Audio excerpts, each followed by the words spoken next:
is going on? Donald Trump is not the president, yet with one social media post, because we can't call it a truth, but I guess that's what we call it, his posts now, truths.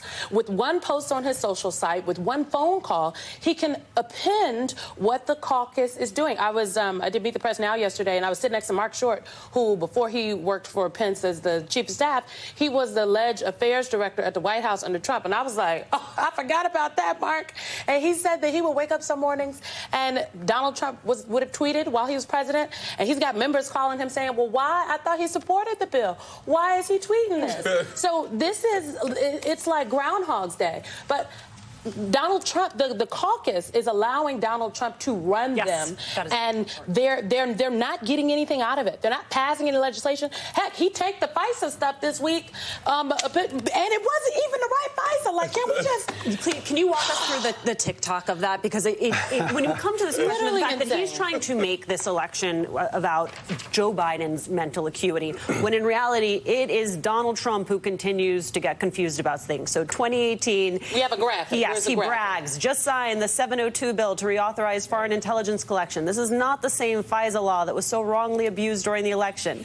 Then on Wednesday, he writes, kill FISA. It was illegally used against me and many others. They spied on the campaign. And as you have Fox News pointing out, he confused Section 702 with Title I. I mean, he's not even clear on what he's doing. He has no idea what he's talking about. He's not the president, but we've never been here before. He's the leader of the party. And my former party, Michael, your current party, is a cult. And he is the cult leader. And because he has this hold on the base, period. And every other Republican is afraid of that. So, Joe, what does the landscape look like going into November, knowing that you have a party that is all about lying to the public? I'm going to say broadly, it's not just their base. So I think we need to disabuse ourselves of thinking that, this is just only being heard by his base. It's a broader effort to lie to the public, to set up a violent end to this campaign.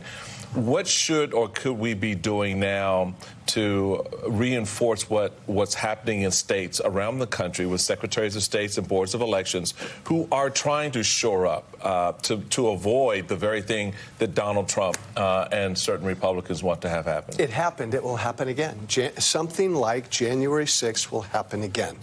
And so, Michael, as you said, all of the elections officials around the state, the secretary of states around the country, and I think Joe Biden's got a tough spot, is in a tough spot because he's got to defeat Donald Trump.